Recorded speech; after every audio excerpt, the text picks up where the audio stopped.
Good holy everyone, we are the group 2 and today we're going to discuss all about the unit 4, political legal perspective in gender and sexuality. And it includes the three lessons which are the lesson 15, lesson 16 and lesson 17. And for the lesson 15, introduction to gender-based violence, survivor, victim and perpetrator and human rights. For lesson 16, gender-based violence, power, use of force and consent, and for the lesson 17, the women and the law. Lesson 15: Introduction to Gender-Based Violence, Survivor, Victim, Perpetrator, and Human Rights. Gender-based violence means any harmful act done to someone against their will because of their gender or because society treats males and females differently. Ang gender-based violence ay tumutukoy sa kahit anong uri ng pananakit or harmful act na ibinibigay ng isang tao na hindi niya gusto o laban sa kalooban niya. Dahil lang sa gender niya o dahil ang society ay may magkaibang trato sa lalaki at babae. In the Philippines, it has only recently been recognized as a women's rights issue, whereas it was once seen as a private matter. Sa Pilipinas, ang gender-based violence, lalo na ang violence against women, ay kamakailan lang talagang kinikilala bilang women's rights issue. Noon, madalas itong itinuring na private matter o problema ng pamilya na hindi dapat pakialaman ng iba. Dahil dito, mas marami ang babae ang hindi nakakapag-report ng abuse dahil sinasabihan sila na tiisin mo na lang, bahay-buhayan o away mag-asawa lang yan. Pero habang lumipas ang panahon, nagsimulang maunawaan ng society na ang violence, kahit sa loob pa ng bahay ay paglabag sa karapatang pantao or human rights. Dahil dito, nagkaroon ng mga batas tulad ng Republic Act 9262 or Anti-Violence Against Women and Their Children Act para protektahan ang kababaihan at kilalanin ang abuse ay hindi na dapat tahimik lang o tinatago. Sa madaling salita, ang dating private issue ay naging public concern at recognized as a women's right and human rights issue. Forms of gender-based violence. Physical includes acts such as physical assault, beating, or harm to an individual's body. Example, binugbog ng partner ang babae dahil dapat daw sumunod siya bilang babae. This is an example of gender bias, gender-based violence kasi grounded ito sa belief na mas may power ang lalaki kaysa babae. Sexual encompasses rape, sexual harassment, and any unconsensual sexual activity. For example, minamanyak sa school o trabaho ang isang babae dahil nakasuot siya ng skirt tapos sasabihin ng iba kasalanan niya. Girl-based violence Girl-based violence ito dahil sinisisi ang babae sa harassment dahil sa gender niya. Psychological involves emotional abuse, threats, or intimidation. For example, sasabihan ng isang lalaki na mahina ka pag nagpakita siya ng emosyon kasi dapat matapang ang lalaki. Gender-based violence ito dahil inaabuso siya emotionally dahil sa gender expectations. Economic, controlling someone's money to manipulate them and make them financially independent. For example, hindi binibigyan ng husband ng pera ang kanyang wife kahit kailangan niya para lang makontrol siya. Gender-based violence ito dahil ginagamit ang pera para i-control ang babae dahil sa belief na lalaki dapat ang i-control. Gender-based violence against women and girls includes partner violence, sexual abuse, harmful practices, harassment, and trafficking. It happens in homes, schools, and workplaces, in both peace and conflict. It is a serious human rights and development issue. Gender-based violence against women and girls refer to any harmful act done to them because they are female or because society gives unequal power to men and women. This include partner violence, kung saan sinasaktan, kinokontrol or minamipulate ng partner ang babae. Sexual abuse, where someone forces or pressures her into sexual acts. Harmful practices like child marriage or forced marriage. Harassment, such as catcalling or unwanted touching. And trafficking, where women and girls are sold or exploited. Gender-based violence can happen anywhere, sa bahay, sa school, sa workplace, and even during times of peace or conflict. Ibig sabihin, hindi lang ito nangyayari sa dangerous situations. Minsan nangyayari pa ito sa places where women should feel safe. It is a serious human rights issue dahil tinatanggal nito ang karapatan ng babae sa safety, dignity, at respect. It is also a development issue kasi kapag ang women and girls ay nakakaranas ng violence, naaapektuhan ang kanilang education, health, opportunities at future. And when women are held back, the entire community and even the country is also held back. Gender inequality. Halimbawa, kontrolado ng asawa ang lahat ng pera at hindi siya pinapayagang magtrabaho o lumabas ang asawa niya. Kapag sumaway sa kanya, saktan nito dahil iniisip niyang karapatan niya ang mag-utos. Number two is cultural norms. Example, sa ilang lugar sinasabi nila lalaki ka, bawal ka umiyak, o asawa ka, dapat sumusunod ka. Dahil dito, napipilitan ang lalaking maging agresibo at ang babae maging sunod-sunuran. Third is economic factors. Example, isang babae ang umaasa sa partner niya para sa pagkain, renta at pang-araw-araw ng gasto. Kaya hindi siya makaalis kahit inaabuso na siya dahil wala siyang sariling kita. Okay, proceed tayo sa health consequences o mga epekto sa kalusugan. Halimbawa, nagkaroon ng pasa at nabali ang buto ng isang babae dahil sa pananakit. Isa pang halimbawa ay magkaroon ng STD dahil sa pilitang pagkikipagtalik. Next is social consequences. Mga epekto sa lipunan. Halimbawa, isang estudyante na inaabuso sa bahay ang nagiging tahimik, hindi sumasali sa school activities at umiiwas sa mga tao dahil sa takot at hiya. Next is economic consequences. Halimbawa, isang empleyado ang madalas lumiban sa trabaho dahil sa pananakit, kaya kalaunan ay natanggal at nahirapan sa financial. The last is psychological and emotional consequences. Halimbawa, isang survivor ang nagkaroon ng takot mag-isa, madalas managinip ng masama at laging kinakabahan matapos maranasan ang karahasan. Ang GBV or gender-based violence ay maaaring magdulot ng mga problema sa kalusugan at lipunan, tulad ng pagbubuntis, sakit at pag-iwas ng ibang tao. Ang GBV ay magastos sa ekonomiya at nagdudulot ng depresyon, pagkabalisa at mababang pagtingin sa sarili. Let's talk about survivor or victim and perpetrator. A survivor is someone who has experienced gender-based violence. A perpetrator is anyone who causes or supports that violence. So when we say survivor or victim is a survivor nga ang person nga who has been hurt, abused or harmed dahil sa gender-based violence. So kani nga violence can be physical, emotional, sexual or any action nga gina-target sa someone because of their gender. So ang perpetrator naman kay is a person nga who commits the violence and they are the one who hurt, abuse, threaten or cause harm to another person. So next, sa survivor victims is ang survivor victims kay gina-survive nila ang gender-based violence come from different age, background and gender. Pero share sila similar experiences. And many survivors nga feel fear, shame, confusion or sadness kay ang violence they went through, they may also have physical injuries, emotional trauma or difficult trusting other people.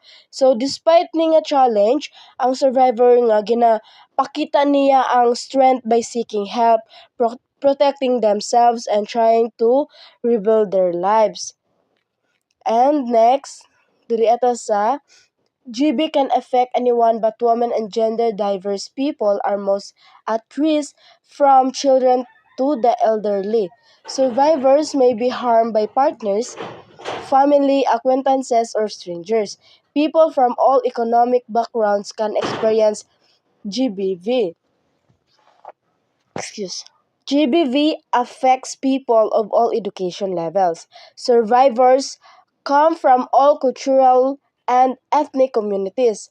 GBV can affect anyone regardless of sexual orientation or sexual identity. So when we say gender-based violence can happen to anyone, but most often affects sa women and gender diverse sa mga tao, sa mga people. From young children to older adults. Survivors daw can be hurt by parents, family members, friends, acquaintances, or even sa mga strangers. So, ang mga people from all types of economic backgrounds rich or poor ba can experience sa gender-based violence. So it also affects individuals with different sa mga levels of education, from those with little schooling to those higher degrees. So ang survivors come from every mga cultural and ethnic community. Ang gender-based violence it happen to anyone regardless sa mga social orientation o gender society.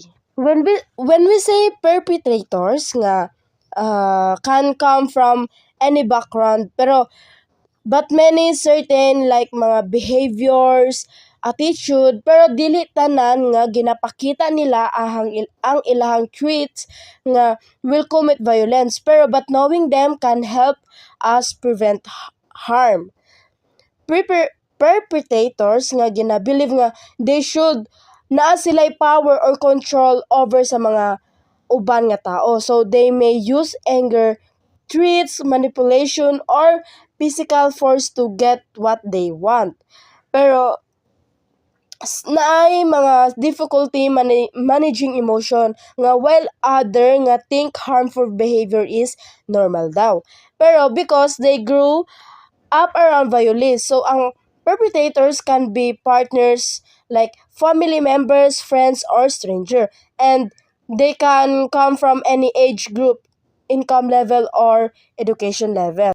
So diri ata sa GBV is often rooted in gender power imbalances. So perpetrators are usually men. Traditional norms that emphasize male dominance and female submission worsen this gap. Per, per, Perpetrators' past experiences of violence can worsen the cycle of abuse. Substance abuse can fuel GBV by lowering self-control and escalating conflicts. Poverty and financial stress can increase GBV, as economic instability may lead to conflict and violence. Some people use violence to assert control when feeling frustrated, powerless, or emasculated. Ingon daw niya diri kay ang perpetrator kay often come from different backgrounds, but gina-help niya nga i-explain ang mga violence happens. So GBV usually comes from unequal power between sa gender. So most perpetrators ay ang mga lalaki. Traditional beliefs that say men should be dominant and mga women should be submissive make this problem worse.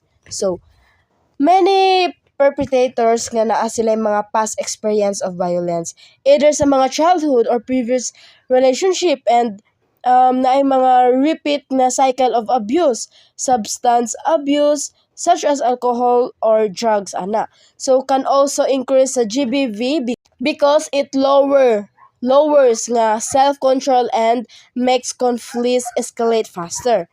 So diri sa poverty and financial stress kay mapud na ang mga pressure sa mga household, which may lead to anger, tension, and violence. So some people nga gina-use nila ang violence because gusto nila nga ma-feel and control when they are frustrated. So, powerless or feel their masculinity is threatened. GDV and human rights. Gender-based violence or GBV is any form of harm done to someone because of their gender. It includes physical, sexual, emotional, or economic abuse.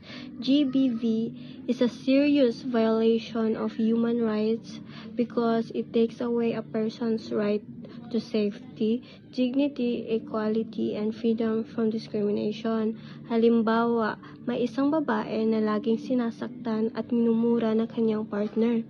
Pinipigilan din siya lumabas ng bahay at bawal siyang magtrabaho. Ito ay malinaw na gender-based violence dahil inaabuso siya dahil sa kanyang kasarian. Number 1. Right to life, liberty, and security of a person. GBV threatens a person's life and safety.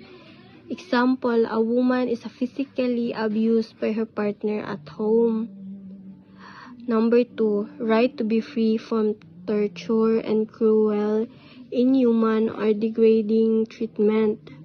GBV causes serious physical and mental harm. Example is survivors of sexual assault experience psychological trauma and depression.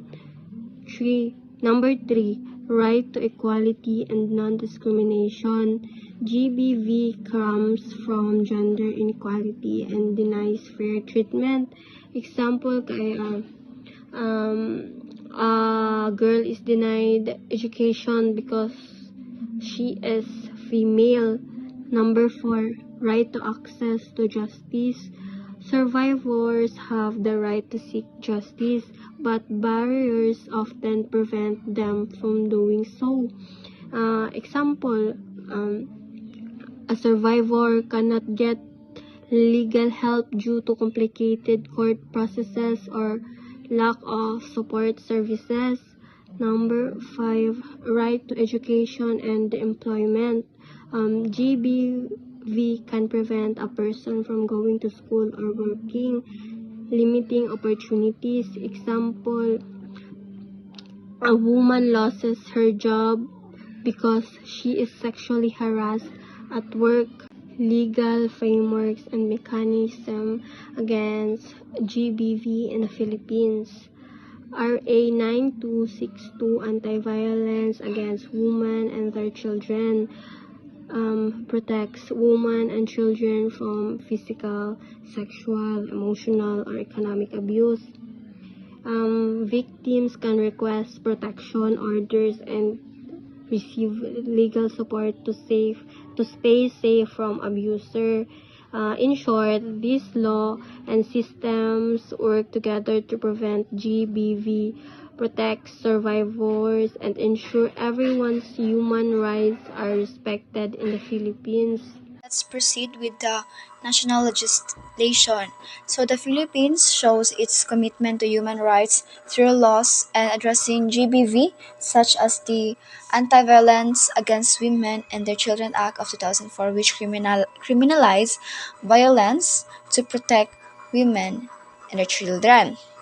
So basically, the Philippines is committed siya na to protect the human rights, especially sa mga babae and sa mga bata. And through laws, like yung Anti-Violence Against Women and Their Children Act of 2004, this law kasi is nagbabawal and ginasi nila as a crime to hurt or abuse women and children in any way, whether physical man ito, emotional, or sexual violence. So, for example, may someone na physically harm yung partner nila or like may threat sila nga child. So, yung law na ito is it allows the victim para mag-seek ng legal protection like getting restraining order, and yung abuser naman is maka-face ng legal consequences.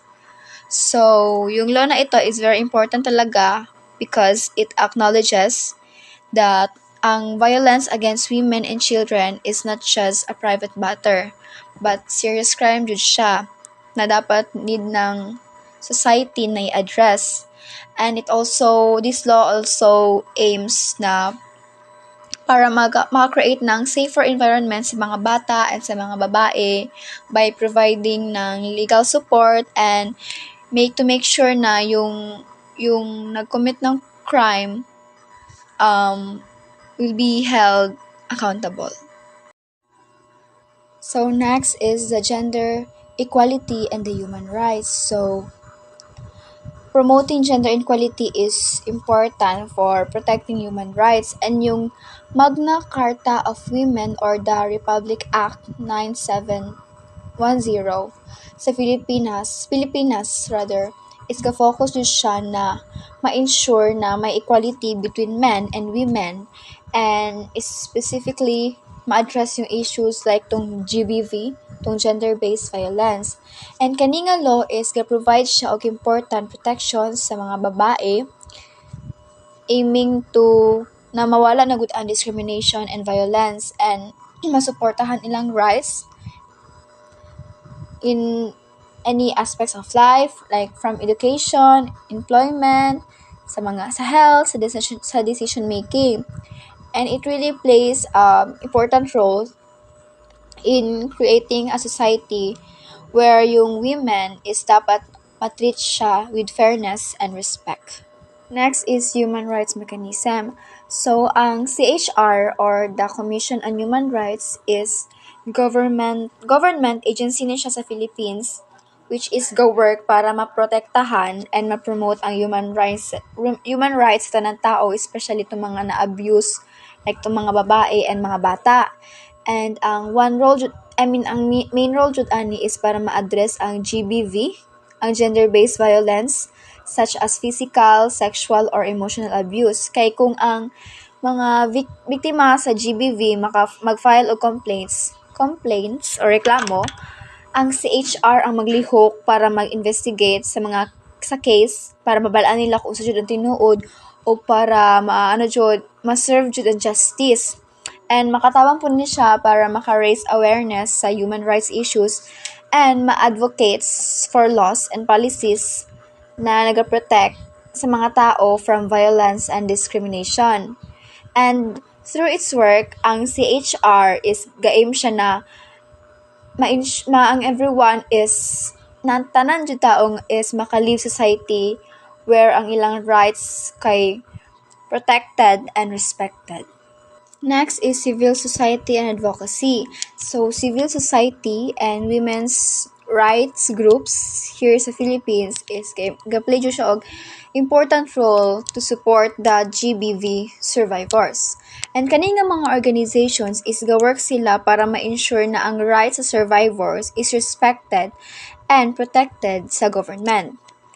Because they advocate for stronger laws, better policies, and more resources para makatabang sa mga victims sa abuso para ma-heal sila and ma-rebuild their lives. And kani nga group is gina-push nila ang for government actions that reflect the importance of human rights, such as because they provide the support services, legal assistance, and they also raise awareness about the GBV. And kani mga efforts nga ilang gipanghimo is for the society, for them to help create a society where ang tanan mga survivors is makasik to the justice and they can also live free from violence na naranasan nila before. Access to justice. So sa Philippines, ang mga survivors sa GBV is kinatagaan sila og legal support and access sa mga resources na makatabang sila na makasik og justice and protection. Makadawat sila og assistance from government agencies such as sa DSWD and CHR, which is ka-offer og services like counseling, legal aid, and temporary shelters. And ang victims pod kay maka-file sila og complaints and makapangayo sila og protection orders like sa barangay protection orders or tong court protection orders para to keep their abusers away. Para dili jud makaduol sila ha tong nag-abuse sila ha. And these resources help survivors navigate the legal process and ensure their safety while they pursue justice. Next is awareness and education. So, awareness and education campaigns is very important to address the GBV because they help people para masabtan ang rights and ang mga services. And these campaigns is they are the ones who inform the public about what constitutes the GBV, how to recognize it, and kung paunsa mga yugtabang. They also encourage communities to support the victims and challenge harmful attitudes and behaviors that enable violence. And by raising awareness, tanan na effort empowers individuals para mag-take action, mag-report sa abuse, and maka-access of legal and social services. And they can contribute to the prevention of the GBV. So, ang gender-based violence ay isang type sa pang-aabuso o pananakit na ginahimo sa isa ka tao based sa iyang kasarian. So, some men, not all men, but it is always men who is treating us girls poorly is because feeling nila mas dominant sila or mas malakas sila compared sa atin na mga babae. Again, not all men naman. So, for example, ng GBV is that kanang ginaabuso ka just because babae ka or minumura ka or tinatakot ka dahil babae ka. So, ang informed consent is ito yung kusang loob ka nag-agree sa isang bagay. Hindi ka pinilit na magsabi ng oo. Hindi ka tinakot. Like, genuine ka lang talagang nagsabi ng oo. Like, kusang loob mong ginawa. At naiintindihan mo talaga kung ano man yung mangyayari. So, machismo is a standard na ginawa ng Spaniards and Americans no na mas tingin nila sa lalaki is mas kumbaga dapat ang lalaki yung boss, dapat mas dominant sila sa lahat, and then yung girls kay wala, dapat sunod-sunuran lang sila, and for them ang trabaho lang sa mga women is to serve the men and mag-alaga lang sa kanilang anak or basically just naging housewife lang. And then during those times, only men were allowed to go to school and women are not allowed to speak up at all. And dapat dili makialam ang babae jud sa kung unsa may ganap sa mga guys. So, power o kapangyarihan. So, ang power ay isang kakayahan na makaapekto o makapag-desisyon para sa ibang tao o sa isang sitwasyon. Kumbaga may kakayahan kang mag-command o kontrolin ang isang bagay. So, ang machismo sa kultura natin o sa culture natin is nag-expect na ang lalaki ang boss o ang babae ang mag-alaga. So, tungod ani mas gamay ang chance sa mga babae o mas klaro ang di pagkapareho-pareho good, like unfair siya. So, tungod pud aning ingon ani nga pagtan-aw kay mas dali mo resulta ang gender-based violence and mas makita nato dinhi kung unsa jud ka importante ang power, violence o consent sa mga situations.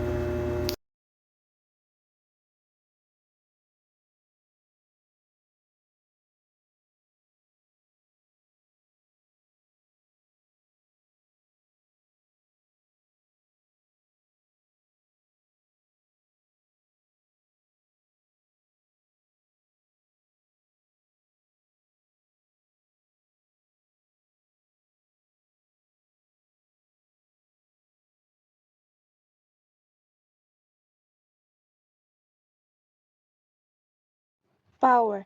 Preparators can have real or perceived power. Examples include different types of power and powerful people. First, social.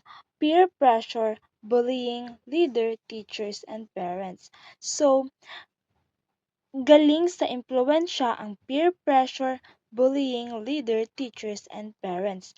Halimbawa, pagpipilit ng barkada o leader. Next, economic. The preparator controls money, goods, services, or favor, often a husband or father. So, ang ginapasabot dito is kapag kontrolado ng isang tao ang pera, goods, serbisyo, o pabor. Halimbawa, asawa o magulang na may hawak ng pera at ginagamit ito para manipulahin. Third, political. Elected leader, discriminatory laws, President of the United States. So, sa political, kay kapangyarihan ng mga elected leaders at ang mga batas. Halimbawa, presidente, mayor, or discriminatory laws, mga batas na hindi patas. And next, physical. Strength, size, use of weapons, controlling access or security, soldiers, police, robber, and gangs. So, ang ginapasabot dito is kanang maayo kay sila sa kusog o kanang mga dago pud kay sila lawas, armas o security power. Halimbawa, sundalo, police, robber, gangs, ana. Then, gender-based. Males are usually in a more powerful position than females. So, mas kusgan man jud ang kanang lalaki kaysa ato, then kanang sila jud ang powerful, ana. And the last is age-related. Often the young and elderly people have the least power. So dira kay madalas ang mga kabataan at matanda ang may pinakamaliit na kapangyarihan. Mao jud na ang kanang like sila jud power. Power affects how many choices a person has. People with less power have fewer choices and are more at risk of abuse. GBV happens when unequal power is used or abused. Use of force violence. So, example ana is if sa work ang imong boss is ginabantaan kaniya nga i-fire kaniya sa work kay lagi wala ka nag-overtime. So, the violence there is using force to control or dominate a weaker person. Informed consent, of course. Na-explain na siya ni Sir Zek dati, which is kanang if kamo mag-partner is gusto ninyo mag-enter course, dapat bago mo galawin ang partner mo bago mo galawin ang partner mo, dapat humingi ka na muna ng consent sa kanya. Dapat may agreement na naganap. Yun. So, informed consent in the context of relevant Philippine laws. So, sa Republic Act number 7877 or the Anti-Sexual Harassment Act of 1995 is ginadefines niya dito ang sexual harassment as any unwanted sexual behavior nga nagakause siya og fear or pressure. So, consent must be freely given if ang someone agrees due to threats, pressure, or a power difference. So, it is not considered real consent. So, example is if ang teacher making unwanted sexual advances toward sa mga student niya. So, sa Republic Act number 7877 or the Anti-Sexual Harassment Act of 1995 is ginadefines niya dito ang sexual harassment as any unwanted sexual behavior nga nagakause siya og fear or pressure. So, consent must be freely given if ang someone agrees due to threats, pressure, or a power difference. So it is not considered real consent. So example is if ang teacher making unwanted sexual advances toward sa mga student niya. Republic Act Number 11313, Safe Space Act, is a law in the Philippines that protects individuals from gender-based sexual harassment in various settings, including public space, workplaces, schools, and online environments. It prohibits unwanted sexual actions, emphasizes the need for explicit consent, and mandates institutions to establish regulations, reporting procedures, and educational programs to prevent harassment. For example, this law covers acts like catcalling in public, online sexual harassment, and inappropriate advances in the workplace, ensuring that victims have legal resources and institutions are accountable for creating safe environment. Republic Act Number 9262, or the Violence Against Women and Children, VAUSI, Act of 2004, the Philippines law that protects women and children from abuse. It recognizes that sexual act without free and willing consent, especially when there is pressure or fear, constitute violence. For example, like kanang ginapugos ka sa imong asawa na mag-sex mo, tapos kanang dili ka gusto, na siya kanang labag na siya sa batas. Pwede ka magreklamo, pwede nimo siya sampahan o kaso nga Violence Against Women and Children, Republic Act Number 9262. Another example is the cycle of violence describe a pattern in abusive relationship consisting of 3 stages. First, we have tension building, where stress escalates between the abuser and victim. The second one is acute battering incident, where the build-up tension result in a violent act.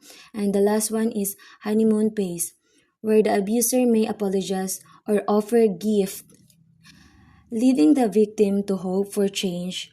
For instance, if a husband consistently belittles his wife, it's called tension building. Then, physically assaults her, it's called acute battering incident. And the last one is a subsequently apologize and promises to change, it's called honeymoon phase. This follow the cycle of violence which the VAUSI Act aims to address by providing legal protection and support for victims. Cycle of violence. So, ito yung paulit-ulit na karahasan sa isang relasyon. Like, may tensyon na nagaganap or may pananakit din. Tapos, magsusorry lang or hihingi lang tawad, then okay na.